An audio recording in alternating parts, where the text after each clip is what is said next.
mums, and we're gonna talk about when to buy them, how to pick them, and how to keep them alive. Mums like nighttime temperatures of 60 to 70 degrees Fahrenheit, so they will be finer with warmer daytime temperatures. Cooler temperatures will keep them looking happy and healthy. Don't buy them when it's still too hot outside, otherwise they just won't last as long. And I would recommend getting them at a nursery versus like a big store like Lowe's, Home Depot. You guys have probably seen them spraying the hose just all over everything. They're not paying attention to specific plants and what they need. So I like to find a nursery, try to get them there if possible. Now when you're at the nursery and you're like, which ones do I pick? Understandable if you're hosting a party that you want them in full bloom and you want them to look really great this weekend. If you buy them in full bloom, just know they're not gonna last that long. It might be a couple weeks. What you also don't wanna do is buy them too late and buy them where they're all like really tight little buds, because some plants, believe it or not, I don't exactly know why because I'm not a master gardener, but some of them don't ever bloom. Pick one that has blooms at different stages. So some that are fully open and mature, some that are just opening or like halfway open. Little buds have just started to like crack open, and some of the buds are still very tight and closed off. That tells you that there's gonna be like a good rotation of flowering going on, which is a good thing. Another thing to look for that you need to be aware of, do not buy them if they are droopy, like the flowers,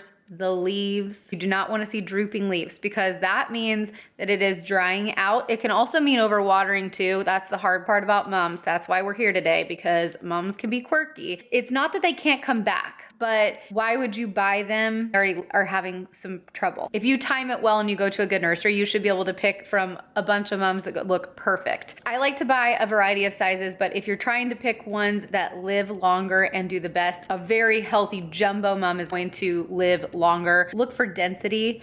If there's a lot of space in between, they're just not gonna have as many flowers to continue to bloom. You pick one that is very dense and it's got a lot of blooms and they're at different stages, then you have a better chance of it lasting longer. All right, now let's skip over to how to take care of them. We're talking about like mums on your porch, mums that you buy for fall. At the point that you're buying them, you really shouldn't need to fertilize them. It's just water, sun, proper care. They're gonna be pretty. They're going to last hopefully as long as possible. And then we are going to move along to Christmas after that pretty much. So I don't personally plant them in the ground. Definitely do some research a little bit differently for that scenario. So definitely err on the side of more sun instead of less sun. They need sun to bloom. If you are in a warmer area, you don't want to put them in like full sun for 12 hours all day long in 90-degree weather. About 6 hours of sun a day is best. They like damp soil, well drained, not soppy, but you also definitely don't want to let them dry out. They can never get dry. Put your finger in, check the soil, and if it's feeling a little bit dry, then give them some water.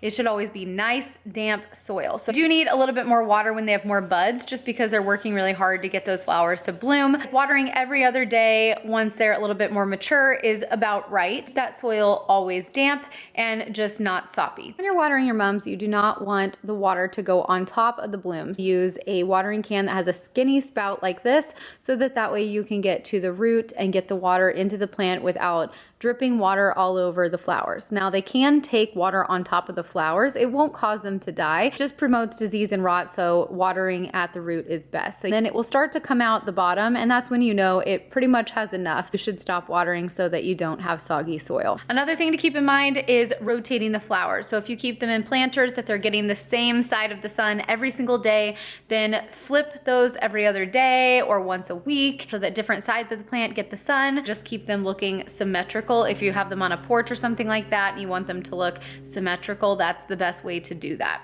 You want to remove damaged branches, damaged leaves. It's just wasting energy on the plant. It's going to keep sending energy to help fix that arm, just like you would if you had like a broken arm. Your body would be sending stuff there to heal that. That's what the plant's doing too. Dead flowers that have dried up, go ahead and deadhead that, just pinch it off and just keep it looking really nice and fresh. It's gonna open up some space for those other blooms to come through and start to thrive. I love decorating with mums on my porch, and I'll put my fall porch video right here for you guys if you wanna check that out, and I will see you there.